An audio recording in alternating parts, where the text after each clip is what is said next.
ये सुना कुशीनगर जिला बा।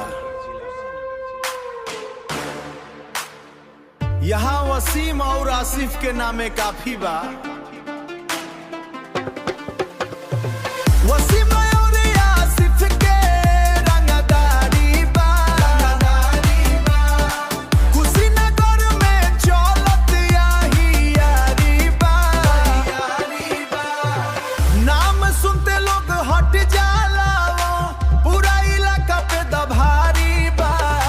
पूरा इलाका पे लाई दवा दवा, लाभ हुआ दवा भारी बा।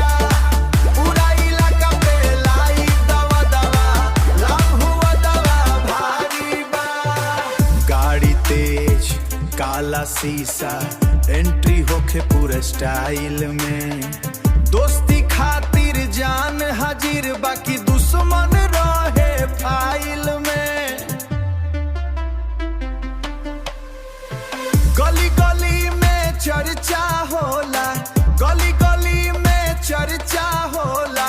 कौन बाई दो खिलाड़ी? वसीम बोले दिल से खेलब, आसिफ बोले बाकी रंगदारी। कुशीनगर पलपरी पर रंगदारी बा। वसीनगर आसिफ के तैयारी बा।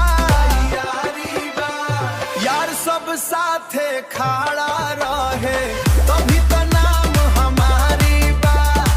तभी तो नाम हमारी बा है, तभी तो नाम हमारी बा। ना फालतू के सो ऑफ बा, ना केहू से डर लागेला।